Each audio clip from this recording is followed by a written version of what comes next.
Om Namo Bhagavate Vasudevaya.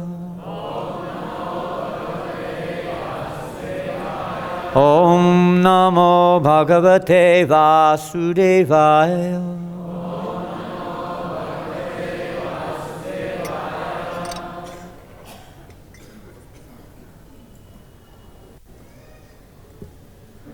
Today we are reading from the Srimad Bhagavatam, Canto 6, Chapter 2, text number 42. Please repeat. Yahi Uparata Dihi Tasmin Adrakshit Purushan Puraha Upalabhya Upalabdhan Prak Vavande Shirasa Dvijaha Yahuparatadistasmin Adrakshit Purushan Puraha Upalabhya Upalabdhan Prag Vavande Shirasa Dvijaha Yaya Paratadistasmin Adrakshit Purushan Puraha Upalabhya Upalabdhan Prag Vavande Shirasa Dvijaha Yayuparatadistasmin Adrakshit Purushan Puraha Upalabhya Upalabdhan Prag Vavande Shirasa Dvijaha Yayaparatadistasmin Adrakshit Purushan Puraha Upalabhya Upalabdhan Prag Vavande Shirasa Dvijaha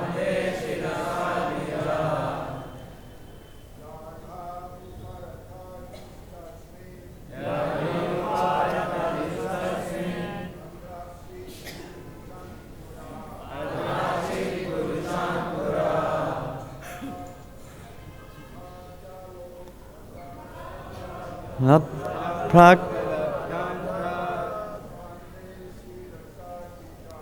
Vavande Shirasa Dvijaha Yayaparatadistasmin Adrakshit Purushan Puraha Upalabhya Upalabdhan Prag Vavande Shirasa Dvijaha Yayaparatadistasmin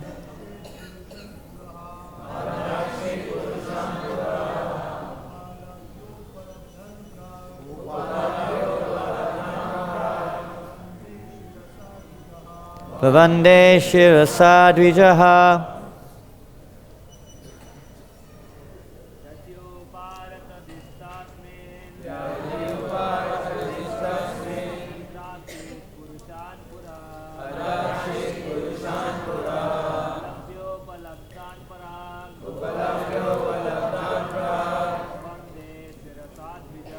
Vavande Shirasa Dvijaha. Matajis. Yahuparatadistasmin Purushan Puraha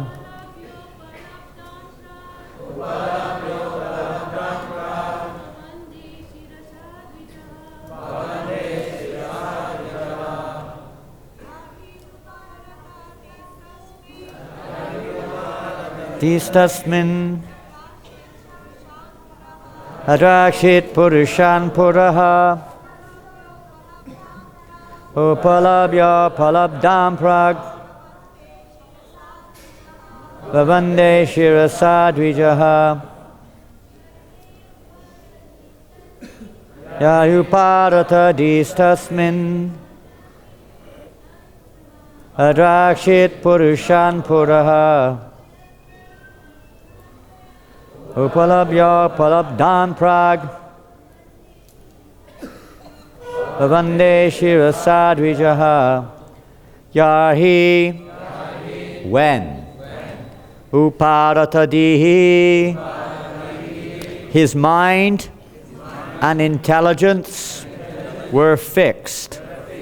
Tasmin at that time Adrakshit had seen Purushan the persons, the order carriers of Lord Vishnu, Puraha before him, Upalabhya getting, Upalabdhan who were gotten, Prak previously, Vavande offered obeisances, Shirasa by the head, Dvijaha the Brahmana. Translation and purport by His Divine Grace Srila A.C. Bhaktivedanta Swami Prabhupada. When his intelligence and mind were fixed upon the form of the Lord, the Brahmana, Ajamil, once again saw before him 4 celestial persons. He could understand that they were those he had seen previously, and thus he offered them his obeisances by bowing down before them. Purport. The Vishnu Dutas who had rescued Ajamil came before him again when his mind was firmly fixed upon the form of the Lord.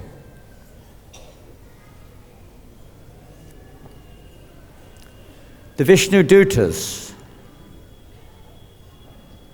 had gone away for some time to give Ajamil a chance to become firmly fixed in meditation upon the Lord. Now that his devotion had matured, they returned to take him, understanding that the same Vishnu Dutas had returned. Ajamil offered them his obeisances by bowing down before them. Hare Krishna. Is there a clock visible or a watch that I could refer to? I can't see from here a clock. Thank you very much, Prabhu. Thank you. Hare Krishna. It's quite rare these days that somebody wears a watch. Almost everything is on the mobile phone nowadays.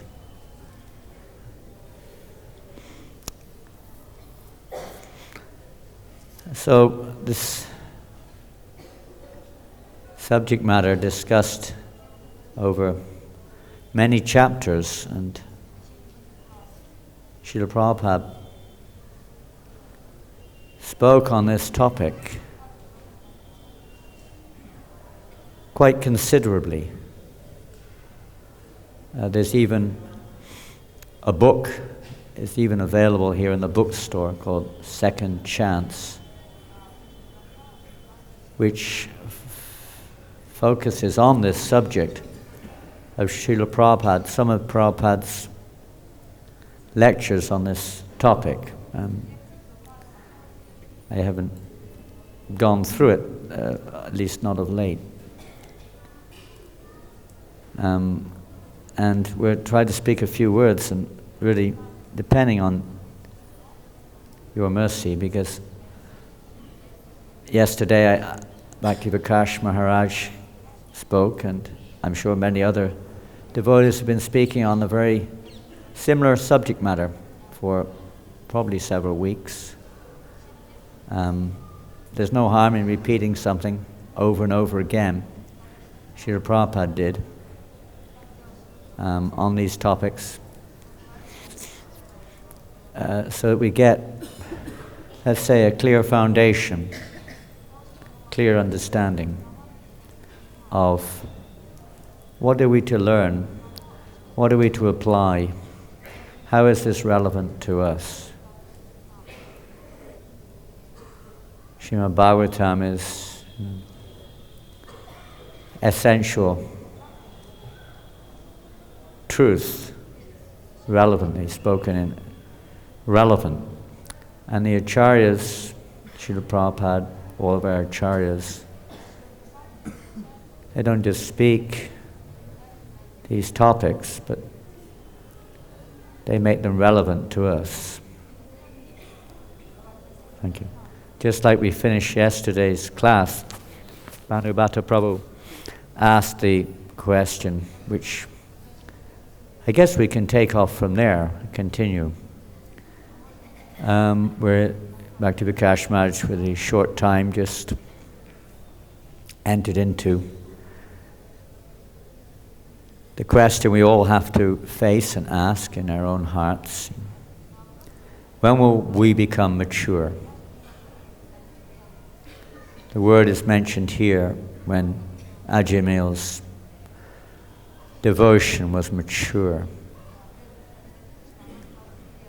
when his mind was fixed on the lotus feet of Krishna.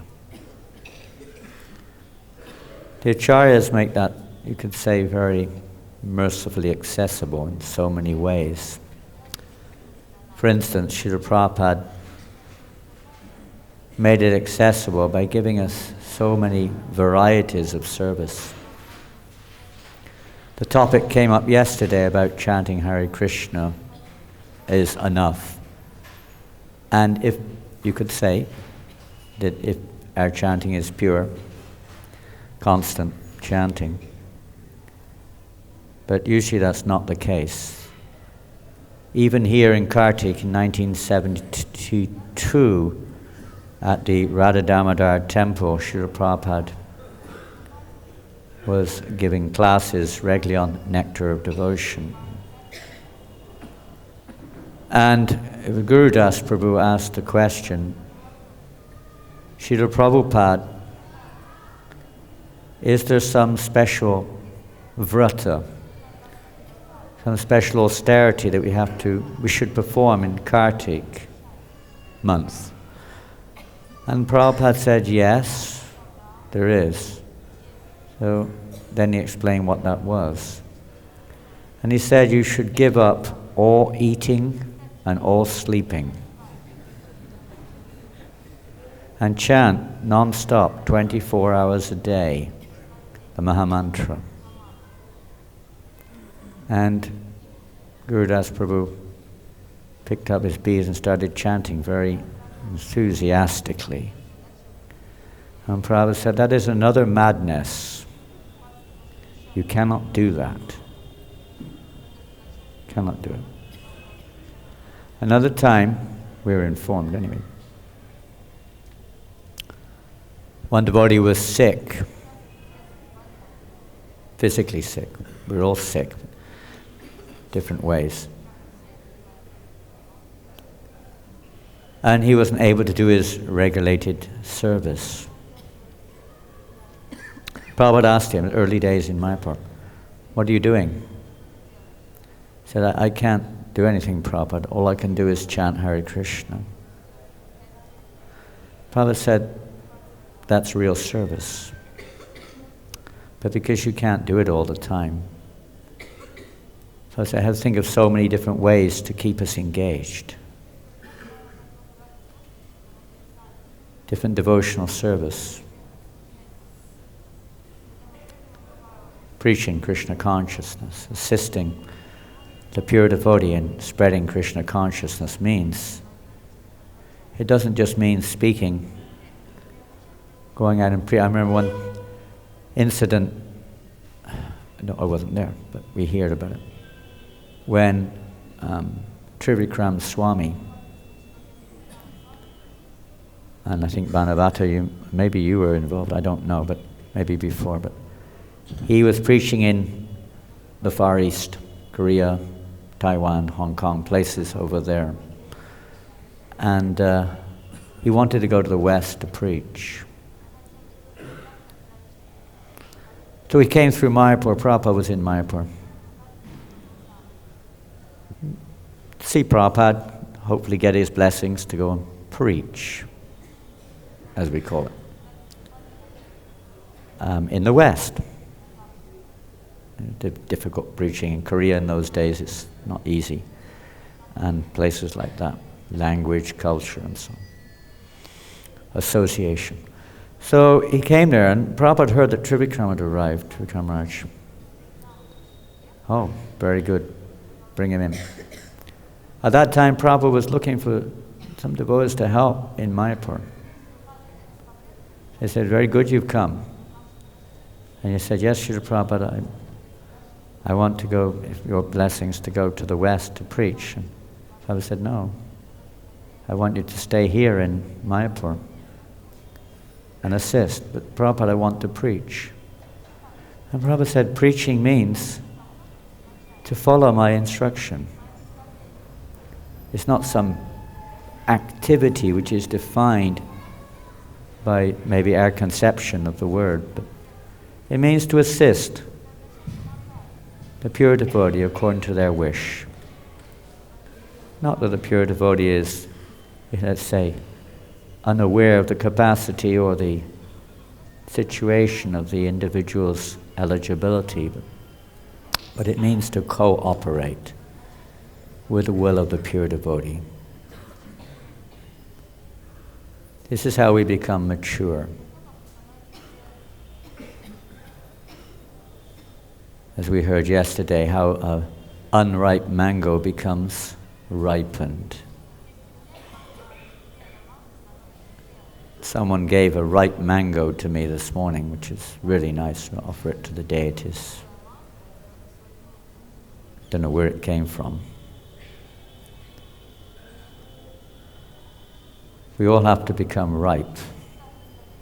I was talking this morning, we had the good fortune of meeting Sankarshan Prabhu Maharaj on the way over, and we were just discussing also how the world today is in situation is always like that in the material world. It's just varieties of difficulties. There's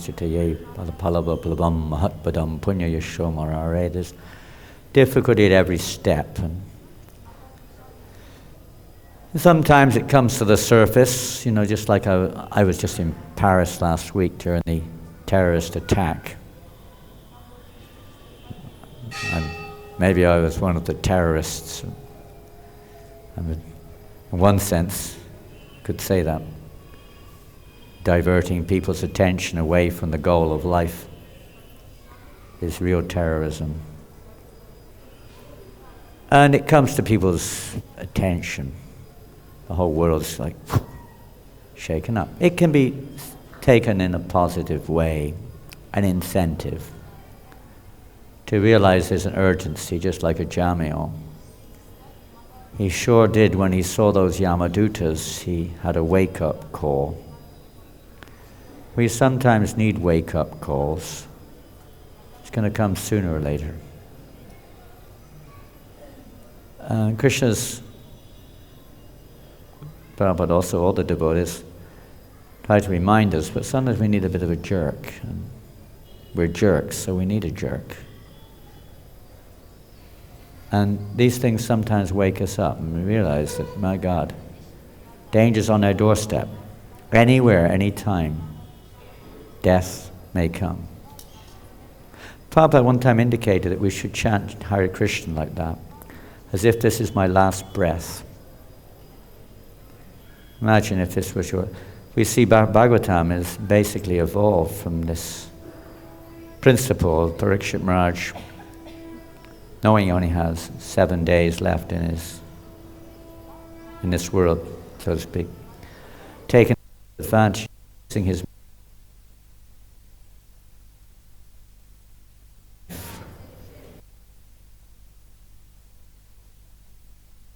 where the growth so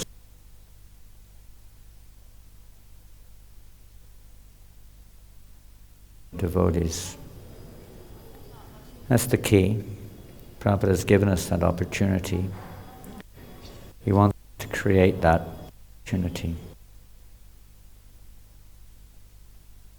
You just brought that up, how many, say, inhumane or unpleasant activities, terrible things going on. Well, every day, when we look at it, a few hundred people dying here and there, but every day this is going on. There are approximately 300,000 people who die a day on this planet in human bodies.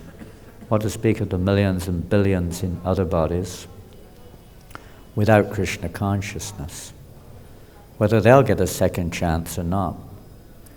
If they've come in contact with this Krishna consciousness movement some way, they'll get a second chance. Prabhupada has given that opportunity to us. When we look at our situation, I'm not speaking for everyone, I'm speaking for myself, but coming from far from a very elevated, you could say, background. One devotee asked Prabhupada in the Bhagavad Gita, we see Yeshantvantu gatam papam janana punya karma, that unless one has acted piously in this life, previous lives, and one's sinful reactions are eradicated, one's freed from this duality and so on, one cannot actually engage in devotional service with proper determination. Yes, well, I have no piety. I'm a sinful person.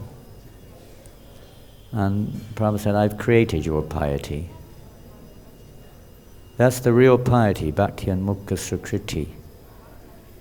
It's not some material thing due to karma. Exactly.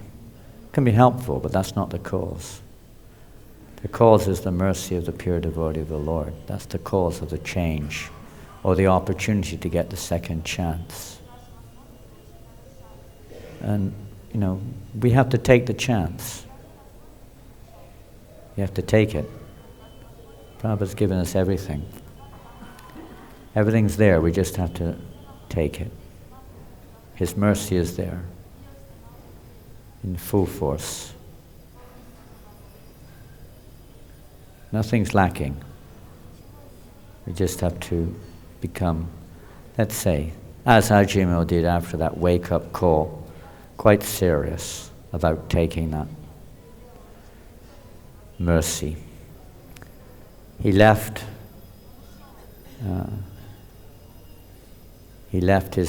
where he was staying, Kanyakubja, and he went to Hardwar to try to perfect his life. It's interesting, even in our own life experience. Some of you may remind me, I can't remember who it was, whether it was Sudama, Subala, somebody, I can't remember, who fell away from devotional practice. As Ajimil also fell away, he was not necessarily engaged in pure devotional service as a child, but engaged in pure activity. And in previous life, we heard yesterday, he'd actually practiced devotional service. Never goes in vain. Neha pikamo nasho sti pratyavayana vijite. We don't know. We can't see what's going on sometimes. But anyway, the situation of this devotee who fell away, when the time of death came, although they fell quite deeply into Maya, contracted a very unpleasant disease. In that condition, they started to think about Krishna again. It happens quite often. But they were immobilized. They were not able to move their limbs, literally. And just all of a sudden, just before the moment of death, they sat up on their bed and said, "Prabhupada, you're here," and fell dead, physically. No service, Prabhupada said, goes in vain. No sincere service. It may be this lifetime. Prabhupada said with Janananda Prabhu, and this is not Janananda. They've got Janananda written here on the board. That's not me. Far from it. If we could follow in the dust of his footsteps, we would be a fortunate soul.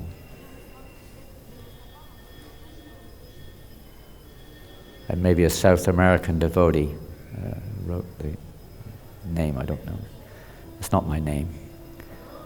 This is not the name given to me by the Das. If Das is written there, that's correct, but not the first name. And even the last name, Goswami, it's only a chance to become Goswami, you could say, to engage our senses for the pleasure of the Lord. When our senses are completely engaged, that's the full engagement. And Prabhupada has given us his chance. His chance, the second, third, fourth, fifth, sixth, seventh. How many chances we are given. Prabhupada is so kind. He never gives up giving us chances. And Krishna has to go along with it. Even though I, speaking for myself, am a sinful, offensive personality, full of pratishta. We heard this discussion yesterday based on pratishta. How to get free of it. I mean, I can put on a bit of a good show externally sometimes. Not very good this morning, I'm afraid. But sometimes I can put on a bit of a good show, dancing around and making people laugh and so many things. But still, Prabhupada is so kind to give us this opportunity to become purified, full of pratishta. Even externally, sometimes it manifests clearly, full of, desire for puja, labha, and so many things. Envious of other living entities, kutinati. So many, become a little expert in hiding them sometimes. But everything's seen by Krishna. God knows how I'm still here. Somehow we're still here, and it's only by the mercy of the Vaishnavas. The mercy of Srila Prabhupada. We have to pray, as Sangashan Prabhu was saying, he's praying every day like this, for this mercy. That we can become ourselves pure in heart, to be assistants to Srila Prabhupada. The work is within our own heart. Physician, heal thyself. The greatest service is to help others, but we simultaneously have to also look at our own hearts. It's easy to find fault, or easier to find fault in others. Bhaktisiddhanta Maharaj emphasized these points very strongly. How, we should try not to pry into the frailties of others, but look within. Find out our own faults. Cleanse our own hearts. Not that we become mental or depressed or anything, but to know the process of cleaning out these obstacles on our path, so we can also mature. Maturity is not just some activity of quantity, and not a name, Goswami, or whatever it is. It may be helpful, may not be. But it's a reality for all of us, which we all have the opportunity. How will we get that? What is it that what is required for that internal purification? So we can become that transparent media for the instructions of our Guru Parampara to be passed on without any, say, selfish motivation. Devotee become Anyabilasita shunyam jnana kamadhyanavitam anukulyena krishna anushilina. When can our devotional service become anukul?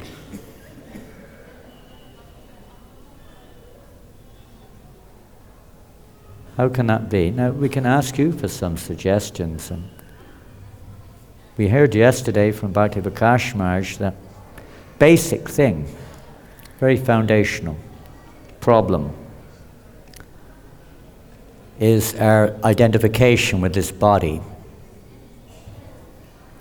still attached to our condition as being me, and naturally attached to how others relate to me as I am, and so-called. It's one thing, realizing a little bit about our insignificance and our... When we look at it, we don't really have much, do we? I mean, if you have, even materially speaking, even if we accept the fact that this body is mine and this is mine, we don't have an awful lot to be proud about.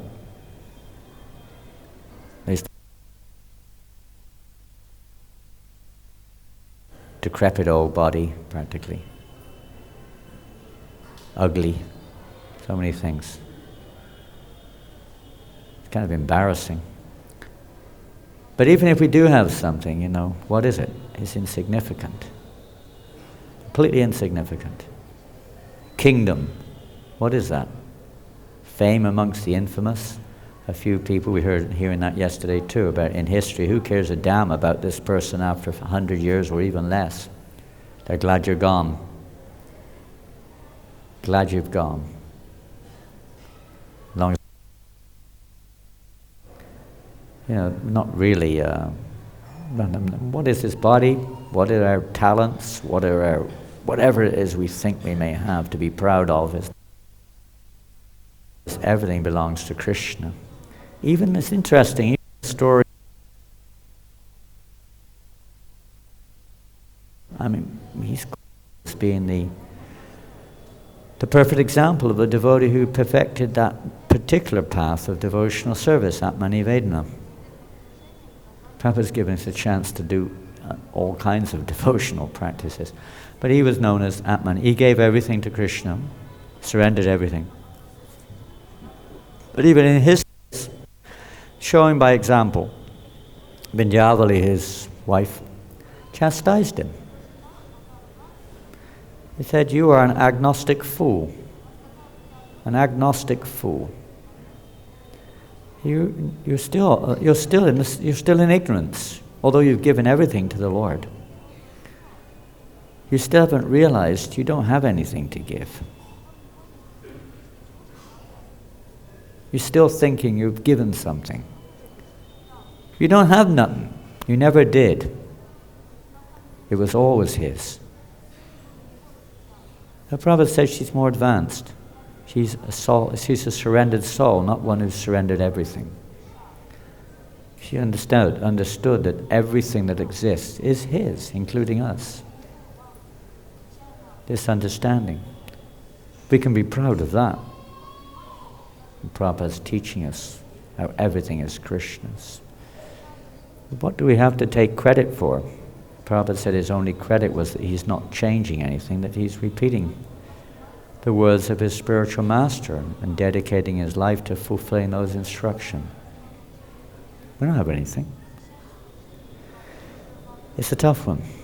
How to get out of that? When Lord Brahma, Priyavata also, you could say they had something to be proud of.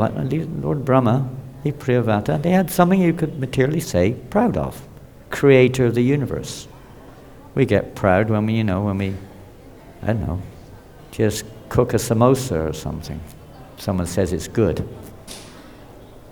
Lord Brahma creates the universe. And he does sometimes show, even in that position, you can get carried away with pride. Isn't it? Brahma Vimohana Lila. He even got captivated by his daughter, Zach. It's dangerous every step. In this material world, there's danger at every step. You've got to be very careful. Is that pride? Pride is just this identification with this body, basically. It's based on this ignorance. I would say this is the most sinful thing. All other sins come from this basic misconception or misunderstanding. I am this body. That's the within this frame of this material creation, this is the primary sin. This is prior aversion to Krishna, but manifests in this world with identification with this material body. It's the barrier. And the whole process of culture, pretty spiritual life begins when we come from out of that platform and start acting, let's say, with at least an understanding, I'm not this body. And that includes the subtle body also. And it includes the, hamameti, not just I'm not this body, but this is not mine also. These two things, me and mine, are the two. It's like Ajamil was completely on this platform. He fell into this illusion. He wasn't in the illusion to begin with. But by bad association, he fell into that illusion. Because of previous good association, the results of that also bore fruit in time. So we're lucky, we're fortunate. We shouldn't waste the opportunity, however. But this is the basic underlying problem.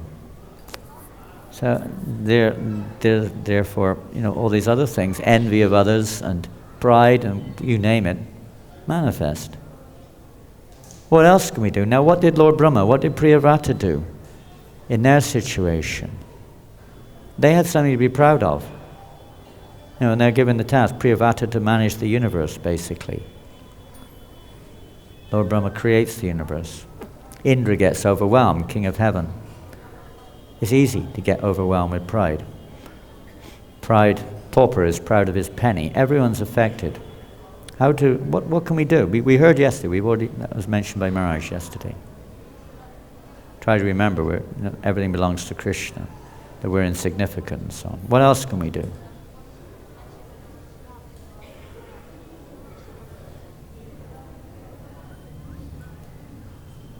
We can whistle. What else can we do? Turn off our mobile phones, okay. What else can we do? Nothing. Nothing at all? Is there anything we can do about it?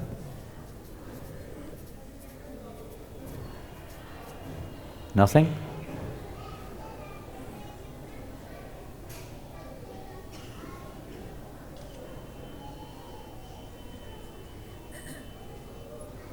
Take prasadam, I suppose. It's a good idea. Keep taking prasadam, we'll become purified. Yes, keep taking, honoring. Keep chanting, keep honoring prasadam, it's good. Maybe a little bit more is required sometimes to go deeper. It's easy on the surface, cut down the grass is easy, no problems. Even that's difficult, but it's not so difficult. But getting down to the root, that's the problem, isn't it? Getting out that root. That maturity, that purity, that fixation on the lotus feet of Krishna means you're getting down to the root. Kinvadara manudinam, Rupa Goswami says, our chanting has to become very, very careful and constant. Not just constant and not just careful, but both. They kind of go hand in hand. But how to become? How to see Krishna in the page of the Bhagavatam? Sutta Goswami says, hear this with rapt attention. If you hear it with rapt attention, then you'll see Krishna on the pages of Bhagavatam. But how to hear it with rapt means completely focused attention. How to come to that? As long as there is this sinful reactions in our hearts and in the form of material desires, etc., and we're attached to them, we can't do that very well, if at all. There's nice verses there. I think of the third canto, Lokapila. Lord Shiva becomes all the more auspicious by taking the water of the Ganges upon his head. Shiva is auspicious, but he becomes more auspicious by taking... Why? Because that water has touched the lotus feet of the Lord and purifies everything. Just like, and it said, it acts just like a thunderbolt, just like Indra's thunderbolt, smashes mountains to pieces. Prabhupada says that this meditation on the lotus feet of the Lord smashes to pieces the mountain of sin in our heart. And that meditation on the lotus feet of the Lord manifests in the form, many forms, many ways. Prabhupada has revealed, or let's say, given us the opportunity to focus ourselves on the lotus feet in many ways. Literally also, daily worship we heard yesterday.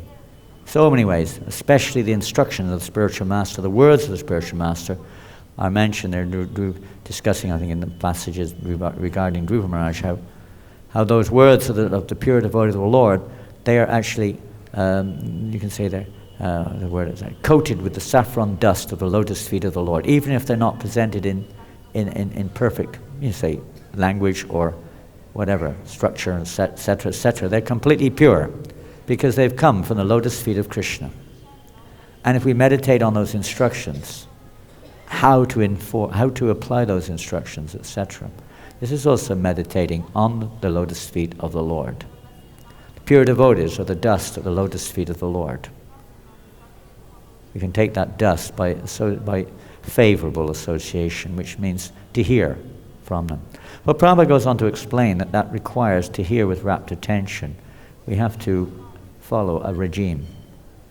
We have to become pure in our activity, eating, sleeping, etc., etc.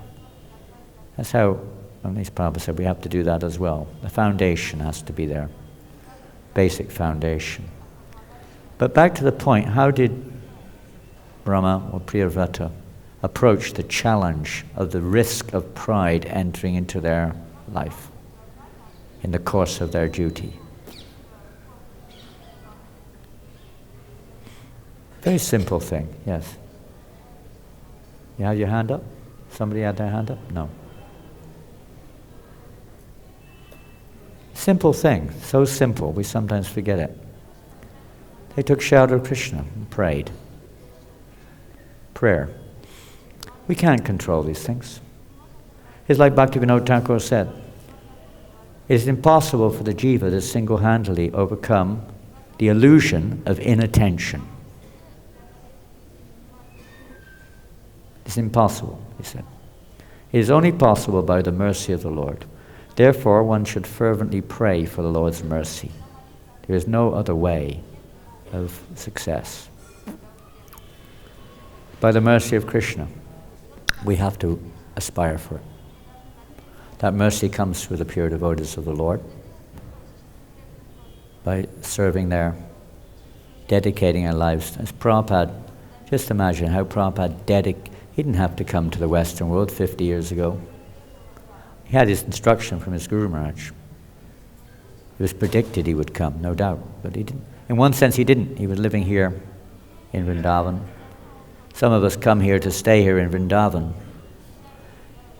It's nice.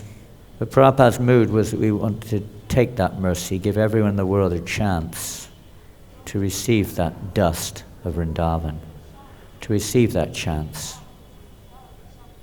We come here to become inspired and empowered so we can go wherever Krishna allows, wherever we're able to, and give that chance to others by passing on this message, Krishna consciousness, to others. Whatever way we can. We may not be so, advanced, but whatever way we can. Prasadam, chanting, whatever. We come here to get inspired to do that. Not just to come here, it's not a holiday. This is not a holiday home. Vrindavan is especially and when we say austerity, we don't mean standing on your head under the water or fasting 24 hours every day, or drinking cow urine tomorrow, the day after tomorrow. Where is it, tomorrow? Whatever it is. You can do that. I guess you can if you really want to, as long as it increases. We're not here for that, actually. That austerity is to become let's say, faithful, to dedicate our lives to assisting the pure devotees in spreading this message of Krishna consciousness. And it's by that, by our dedication, we're endeavoring to pray and endeavoring to dedicate ourselves to their instructions that we can become purified, humbled, humiliated. You have to tolerate. You have to show respect. Vrindavan is very special, if we allow. The mercy is there, we just have to take it. You can do so many things in the Western world or whatever world we're coming from, but here there's the most valuable thing is available. The touchstone which Sanatana Goswami was keeping in the garbage for various reasons is the material touchstone. But he has the real touchstone. You have to take that mercy.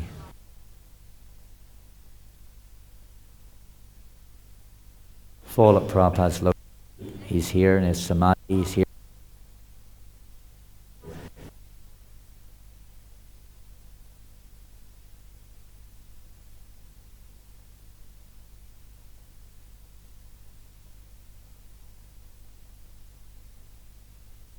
A lot of things, bought a lot of stuff. Nice boys and girls, whatever it is we do here. Had a nice pizza in the MVT, etc. You know, here's my photo album, Haribol on Facebook. Here I am, you know. We don't even know who we are or where we are. I love Vrindavan, my God. I wish I had slight appreciation of what to speak of love. We have to work, we're not mature. Mango is not very tasty. You've got to cook it. You've got to cook it. If you're going to use it, it's really cooked. So we're coming here to get cooked, you could say, a little bit.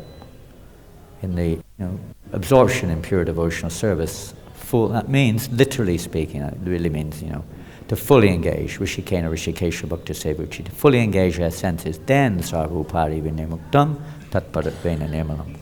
Fully engage our senses according to the direction of the pure devotee, and that doesn't mean we necessarily directly with the pure devotee, but the instructions coming down through them, through others from the pure devotees of the Lord. Fully try to absorb our day, 24 hours here in Vrindavan, in nicely hearing this Rupa Goswami's instructions. We should stay in the holy dham, under the shelter of a pure devotee of the Lord, and fully engage our senses in nicely hearing, chanting, remembering, worshipping, and so on, the personality of Godhead. So Prabhupada has given us this chance here in Vrindavan. Try not to waste it. To take full advantage, keep fully engaged in devotional service, and become empowered and purified. So wherever we go in this world, we can also, let's say, be an instrument for that mercy to be distributed to others. And depend upon Krishna. Whatever happens at the time of death is up to him. We can just try to prepare ourselves, that's all, in whatever way we can. Well, it's 9 o'clock, according to this clock, so any questions or comments? Punyatama Prabhu? About the millions of jivas every day in different species that leave this world without achieving any level of Krishna consciousness. And that we have all taken millions of births in this material world. So we were amongst those jivas that never got that mercy. But after millions of lifetimes, in this moment, we're here in Vrindavan. All the personalities in this room, we've all taken millions of births. But in this moment, we've all achieved Vrindavan. Is there not a microphone or anything? I can hear you well, but others may not be able to. Anyway, carry on, I'll summarize. So is it fair to understand that just we've also taken so many births, but now that's in the past, and Srila Prabhupada, his global form of Islam, on a daily basis is preaching to 8,400,000 species through books, the holy name, prasadam, and holy water in every body of water on the planet. So eventually all this mercy they will achieve this same blessing that we've all achieved. Is that fair to conclude? Because in culmination, to bestow benediction upon all is the mission of the Hare Krishna movement of Srila Prabhupada's body. No jiva left behind. All is all. Will that eventually manifest? Lord Chaitanya Mahaprabhu said the same principle with Vasudeva Datta, of course, that by his sincere desire alone that all the jivas in the universe be delivered, Lord Chaitanya assured him that he didn't have to suffer on their account, that they would be delivered by his pure will. And Prabhupada writes in the case of then he said, but then the universe will be again completely filled up again with jivas who are in a dormant state of consciousness, and no one will notice anything has happened. The pure devotee's will is very powerful. And Prabhupada also writes in the pastime of Shivananda Sen and his dog that if all my disciples become pure devotees and desire, that's another topic, but desire the same thing. He was talking about how the dog of Shivananda Sen went back to Godhead because of the good wishes of Shivananda Sen. He said, if my disciples also become like that, then by their good wishes alone, all living entities in the world will go back to Godhead, even without their knowledge. So yes, the desire of the pure devotee. And the fact is, everyone on this planet, to some degree or another, remote as it may be, has had some contact with Lord Chaitanya's Sankirtan. It may be very remote, and it may take a while before it manifests, to say the least. But some contact is there. The more Prabhupada describes how we should, like King Barhishat, how he was performing one yajna after another in desert places, etc., for the welfare of the people. And Prabhupada describes, of course also from material Karmakanda, describes we should also perform one Sankirtan yajna after another all over the planet. So that everybody is captured in Lord Chaitanya's Sankirtan network.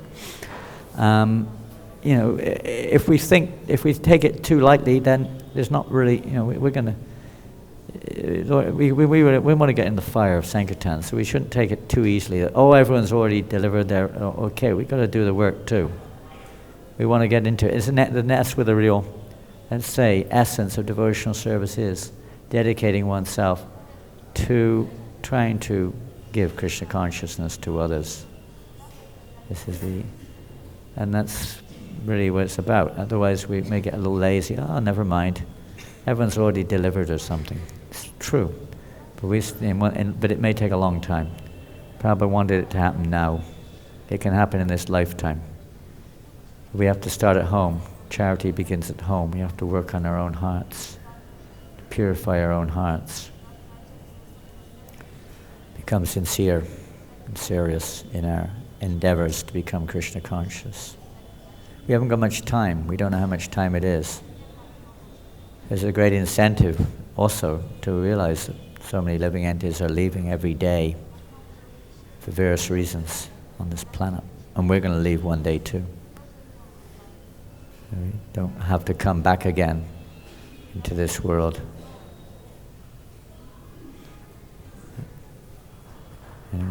Anyway, everything depends on the Lord's mercy. If He wants to deliver everyone He can, we won't even see what's going on. I mean, when Prabhupada was in San Francisco, 1974, I think it was, he was giving a lecture at the Rath Yatra in San Francisco, and he said, after the lecture, mostly thousands of young hippies were in the park, in Golden Gate Park, and Prabhupada said that all you young boys and girls here today who've seen Lord Jagannath on the Rath Yatra cart are going back to Godhead in your next lifetime. And most of them were intoxicated. They probably didn't even hear what Prabhupada said, or to speak of understand it.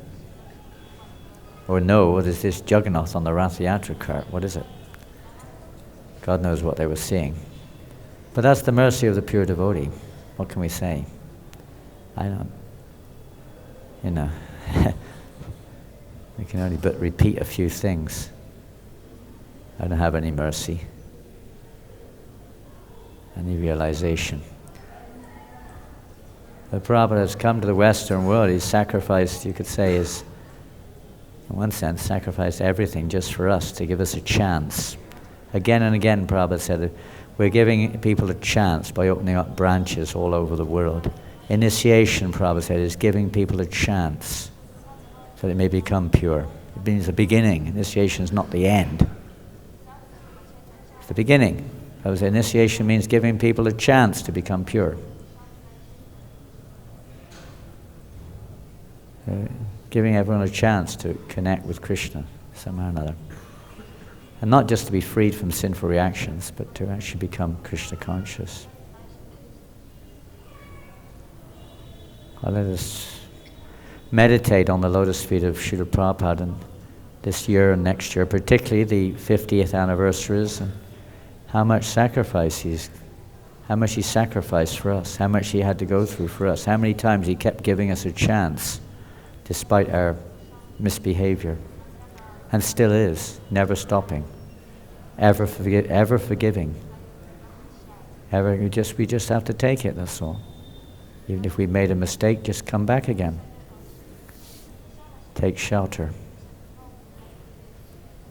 But be honest. Don't be duplicitous.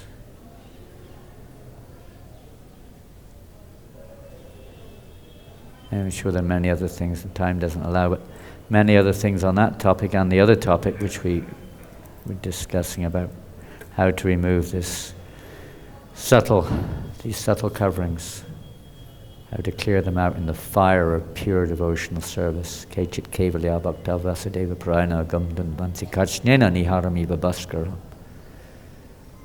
This pure devotional service removes all the uggas, these sinful coverings in the heart, just as the sun dissipates the fog. Pure devotional, kechit kevalya bhaktya means pure devotional service, full-on devotion. We have to get in the fire, Prabhupada said. Don't try to cook from 200 miles away. Put the pot on the fire. It's not too bad. It's better than getting in the pot of hell, the fire pot in hell. You can read about being burned. Better get into the fire of Sankirtan, fire of devotional service. Hare Krishna will burn away all of these coverings. Srila Prabhupada ki jai, Grantaraj Srimad Bhagavatam ki jai, Gaur Premanandi, Hari Hari Bol. Jai, Hare Krishna. Thank you very much.